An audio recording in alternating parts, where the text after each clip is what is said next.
today for our pre-match press conference against Leeds United. As always, we start with broadcast questions. Sky will go first. Please raise your hand if you do want a question. We'll try to get to as many of you as possible. The embargo for the written piece afterwards is 10:30 this evening. No streaming or social media posts during the broadcast part of the press conference. Sky will go first. Damesh, you've got your hand up. Coming to you. Good morning, Ryan. Could we just start off with team news first of all? Yeah, Ben Davies is the only one still that's not been training. So Tanguy and Lucas didn't train for the majority of last week and only trained the day before the match. But this week we've had a fully fit squad apart from Ben Davies. Just given the way they play, how do you even begin to prepare for a match against Leeds? Listen, they have a very unique way of playing. I'm sure it's exciting for the neutral and for their supporters, but we have to focus on ourselves. Yes, they'll pose certain problems and certain situations that might be different to other teams, but we can't worry too much about them. We're ready. We have an idea of how they're going to play and the problems they might cause, but we'll also cause them problems. And it's important that we focus on that. 2 wins out of 2 in the league so far. If you can continue this run, maybe even sneak into those top 4 places, should you be considered for the role full time? And do you actually want it? I think that's all hypothetical. If we win, if we do this, and I've said all along, my only focus is on the next game. I'm really not silly enough to start thinking ahead of certain situations. My mind has to be on this game tomorrow. And then once that game's out of the way, my mind will be fully focused on the next one. And that's all I have to say on that matter. Okay. Gareth Bale's agent yesterday said that he's overcome an unnecessary tough ride at Tottenham, but now he's happy and he's enjoying his football. Can you give us an insight into what you've done to help bring that about and what Gareth has done as well? So I can only go off the back of the last 2 weeks from what I've seen from Gareth. Obviously, I experienced playing with him as well. He's a top professional with immense quality. These last 2 weeks in training, he's been excellent. Obviously, he's produced on the football pitch as well. That's 4 goals in 2 Premier League matches. So he's happy and I'm happy. And that's important. As players, we have to be happy to perform to our best. And I think at the moment, you're seeing Gareth close to his best. Are you being a little bit modest though, Ryan? What have you done with him to help bring this about?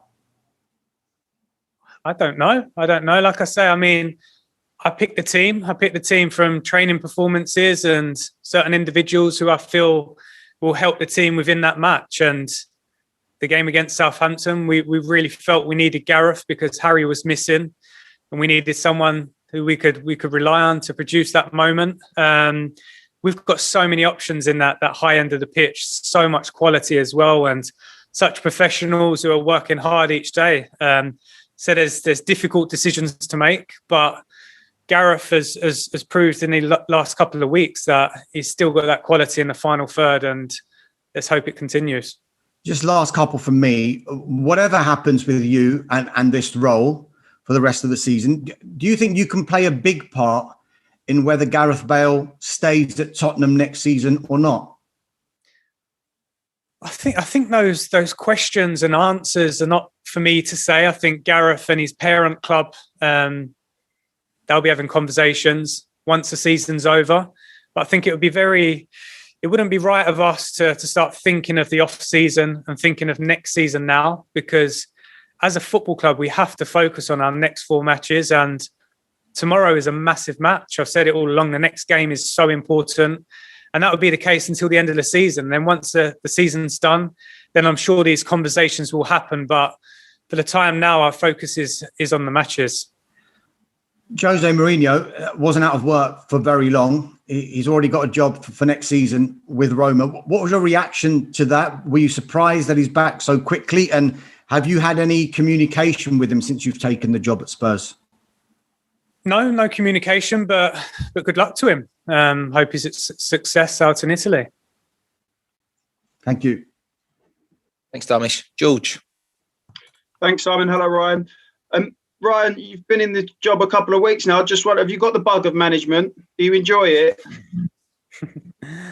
Listen, I love football. I've said all along when I retired, I knew I'd stay in football because I have a passion for it. It's been my life, my whole life. I have a passion for helping people. And that's why I was coaching the youth team, the 23s, the younger lads. It is a passion. Football's my passion. So at the moment, I'm working in football, so I'm happy.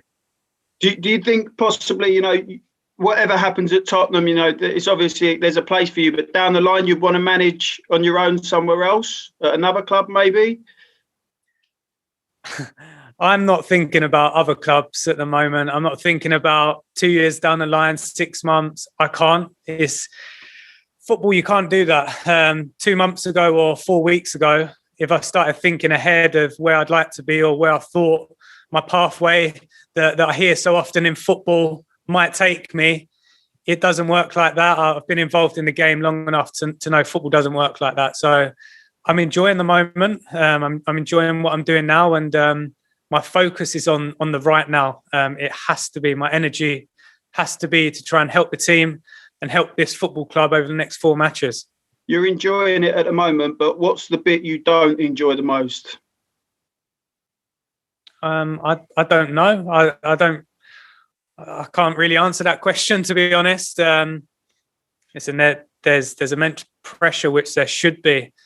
It's a case of not enjoying it, but then also enjoying it, because when you represent this football club, there has to be pressure because it's a big football club. I'm enjoying the moment. Of course I am. There's a big game tomorrow for this football club. I know I keep saying it, but it is so true. And my mind, my focus, my energy has to be on that. I can't deviate from that, because then that's not healthy for me. It's not healthy for anyone. So my focus and my energy is on the match tomorrow. Thank you. Good luck. Thanks, George. Vicky Sparks. Hi, Ryan. Good to see you. Just Hello. wondering, as a young coach, albeit from a distance, are there things that you take from looking at a manager like Marcelo Bielsa and the way that he approaches the game? I think as a coach, regardless of how old you are, you look at other people. Of course, you learn things, you learn what to do, and then also what not to do as well sometimes. So I think in football, in life as well, you can't stop learning. You can't stop trying to take things and implement them with yourself if you believe that that's the way to do things. So he's an experienced man. He's been in football for a very long time. He's done a fantastic job at Leeds last season. He's done incredibly well this season as well. But listen, I'm my own man as well. There's so many different coaches that have different ways of working and different beliefs, and you have to be unique. You have to know yourself and know what you believe in. Otherwise, the messages won't come across as organically and as real. So I look at a lot of people, of course I do, but then also have my own beliefs. And how would you sum up those beliefs then? I guess in a nutshell, the style of manager that you want to be and the way you approach things. Probably like any manager, I want to win football matches. I want to help the team. I want to help people get better, because I think footballers, no matter how old you are, you still want to improve. So I think that's important as well. And to try and create a good environment where people feel like they want to come in and work. And I think that's important. And we've also seen more clarification, hopefully, of fans being able to come back for the final home game of the season against Aston Villa. Just how good and how emotional will that be? It's been a long time coming. Yeah, amazing. It's hard to look forward to it because we've got a big game tomorrow and another match at the weekend, but it's what we all want to see. It's what we want to see, society getting back to some sort of normality, and spectators and fans being able to come and support their team in person is a great step forward to doing that. Okay, let's go to James at TalkSport. Ryan, you've spoken about this game being all you're focused on at the moment. So what has been the key focus in training this week to ensure that you are well prepared to get the result? Just to make sure we're mentally ready. We know our game plan and how we want to go about the game. We've had 6 days to do that. We've had a couple of days training, a couple of days working. We've been in the classroom as well. So, yeah, the focus is on the game, and we'll be ready. We'll be ready to go and compete and hopefully get 3 points. There was a video that was put out by the club of this 6 versus 4 session, 6 seconds to score. Has that been a real focus, the attacking point of view and trying to score quickly and being as clinical as possible? I think you, when you train, you try and train and prepare for game situations. You have to work at an intensity that also prepares you for those moments. Many different moments, many different scenarios we practice in training. The lads have been excellent this week. They've been really good, really, really ready to work, wanting to compete. And it's difficult to pick 11 players to start on the football pitch because we've had 21 this week that have been working intensely and proved they've got immense quality. So it's going to be difficult, but we'll go there ready. We'll go there prepared. And like I say, we'll hopefully put in a performance that warrants 3 points. And as a football fan, how do you feel about what Leeds have offered to the Premier League this season? Because it certainly has been something unique. Yeah, I think every team should play in a different way.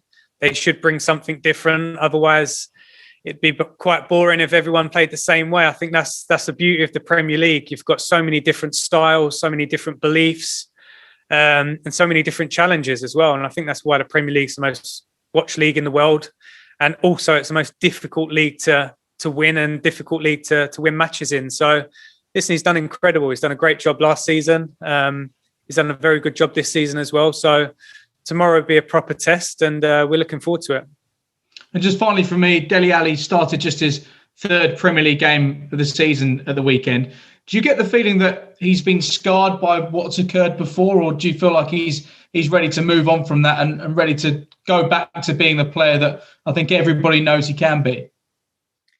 No, I can only take Dele and the rest of the players for what I've seen in the last 2 weeks. And I said last week that Dele trained himself into the team last weekend, and he did do that. So whatever has happened in the past has to just remain in the past with Dele. As footballers, as people involved in football, and I think in life as well, you have to live in the moment. You have to live in the here and now. Dele, along with the rest of the group, have shown me that they want to work, they want to compete, and it's been a good environment to work in. So Dele's been excellent. Thanks, James. Jonathan Ville. Hi there, Ryan. Previous managers had a fairly close relationship with the chairman, sort of spoke every day with him at the training ground. I was wondering what your sort of relationship with him is like and what sort of things you're discussing if you're talking to him every day. No, I've always had a very good relationship with the chairman. As a player, I've returned as a coach, and then he's also given me this responsibility to lead this football club. So yeah, we speak. He's a good man. He cares immensely about this football club. He wants what's best. And we have a good relationship. Obviously, you are focusing on the games, but have they hinted that you've got a chance to sort of put yourself in the frame if you do well over these next few weeks?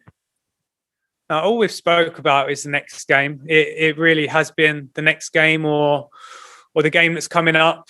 It has to be. It has to be. I've said all along, there can't be any thought of what's going to happen in the summer, what's going to happen next season, because then you take your eye off the moment. And the moment, the next game is important for the football club. It's important for me. It's important for the players, the fans, the chairman, everyone. So our focus as a football club is on that at the moment. And a couple of weeks ago, you said you weren't getting much sleep. Are you able to get a bit more rest now? Yes, I feel good. I've got lots of energy. I feel good. I'm sleeping. Yeah, I feel okay. Okay, we're going to go on to Ali Gold, then we'll finish with Dan and Jerry. Ali. Hey there, Ryan. You mentioned Lucas and Tongi not being able to train last week. Can I just ask exactly what it was that was stopping them from doing that? Yeah, so Lucas picked up a knock in the cup final. It was just a knock. It was a bony thing, and just needed a few days to settle down. And then also Tangi had a bit of a muscle problem, so he only trained a day before the game. But they've trained all week. they've had no problems. No one's had any problems this week apart from Ben, who hasn't trained. So that was the only concerns last week, but this week there's been no problems at all. And can I just ask you, UEFA announced this week that each national squad will be able to have another 3 players. I think it's 26 for the Euros. Does that give an added, I know they shouldn't really need any more motivation, but can that give a little bit more motivation to the likes of Dele, Harry Winks, even Sergio Reguilon, players that haven't been in their national teams recently? I'm not sure. It's difficult for me to answer that question because I don't know what's going through their heads, but you don't get in your national teams if you're not performing at your club teams. So the focus, the mindset has to be on to compete in training and hopefully earn a place to start at the weekend or start with your club team. And then everything else will take care of itself. Can I just ask you, you mentioned obviously Dele's training and how good he'd been. Did he give you everything you asked for in the game? Absolutely. Yes, I think it was clear to see. He was 100% committed. He helped us regain a lot of second balls. He ran a lot. He opened a lot of space in for the other attacking players. And most importantly, he had a lot of energy and he felt good, which is pleasing. But like I've said all along, there's so many players that are competing for these positions. There's real competition. I think we've seen that this week in training. Everyone's had the right mentality, and it's difficult to pick a starting 11 because there's so much quality. Thank you. Thanks, Ellie. Dan? Hey, Ryan. Marcelo Bielsa is often said to be a massive influence on Mauricio Pochettino. I'm wondering, did Mauricio ever mention Marcelo? Have you ever had a conversation with Mauricio about him? And even though there's a kind of degree of separation there, do you feel like because Mauricio's influenced you, you've probably got quite similar ideas to Marcelo? Potentially, I'm not sure. Of course, I know Mauricio had a relationship or has a relationship with Bielsa. He was in his book. He spoke about him. But I feel like I learned a lot of Mauricio. Absolutely, yes. So many things, so many good things on the football pitch and off the football pitch. Mauricio has the connection with him, and I have the connection with Mauricio, of course. But also, I believe that I view the game in certain ways that might be different to Mauricio as well. So it's important as a football person, you have your own views. Yes, there'll be people that influence you and you take stuff from them. But yeah, I also have my own views. Mauricio is a great man. I still speak to him. He's an incredible guy. We have a great relationship. We could speak about football for days. So it's an interesting one. Will you ask him? Will you speak to him about facing Bielsa then? No. He's a manager at PSG. He's got his own focus, his own goals, and they've got a big end to the season they need to focus on. And likewise with us, we need to focus on our season. We feel prepared. We feel well prepared for this game, and like I said, hopefully we can go there and put in a performance that warrants 3 points. And can I just pick you up on having differences with Mauricio? Could you be more specific at all? Is there kind of an area of the game where you feel like you've moved away from his philosophy? No. There's so much details that go into football. It would be strange if two single people believed in every single moment within the game should be a certain way. No specifics. No, there's a way of working. There's a way of viewing the game, and I believe we view the game through the same lens. So, of course, we have our differences, which is absolutely normal. Thanks, Dan. Okay, we'll finish with Jerry. Hi, Ryan. You okay? Yep, good, thank you.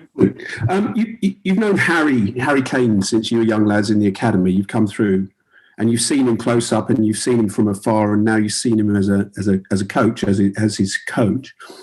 Do we underappreciate Harry sometimes? It's this time of the year when the awards are being handed out, and his name is in the frame. But you sometimes wonder if we don't completely grasp how good a player he is. So I can only speak for myself and this football club. No, we don't underappreciate him. We know he's the best number 9 in the world. One of the best number 9s, in my opinion, the absolute best number 9. As a country, as a nation, do we underappreciate him? Maybe. I'm not too sure. Harry, in my opinion, has been probably the most complete player in the Premier League this season, if not in the whole of Europe. He's proven that every single week, not just with his goals, not just with his assists, but his technical qualities, his understanding of the game, of what to do in certain moments. He's one of the best, absolutely. And he'll go down as one of the best to ever play in the Premier League. There's no doubt about that at all. And what's it like, having been his mate, or still his mate, but coaching him? Does he take much coaching? Is there much you can show him? Or is it more about involving him in the sort of patterns of play? Yes, and I love Harry. Everyone loves Harry here. He's one of the most professional guys I've ever come across. As a player, it was amazing to be around. Yes, he's one of my best mates, but at the moment, seeing him work, it's no different to what I've seen over the last 15 years. 100% commitment in every moment. He wants to learn. He wants to improve. And I think that's why you've seen him remain so consistent over the last 5 or 6 years in his goal scoring and his performances, because yes, he's one of the best, but he's also wanting to learn. He's also wanting to improve his game. He works at his game, and listen, there's no doubt Harry's one of the best players in the world. Fantastic. Thanks. Thanks, Sherry. Okay, that concludes the broadcast part.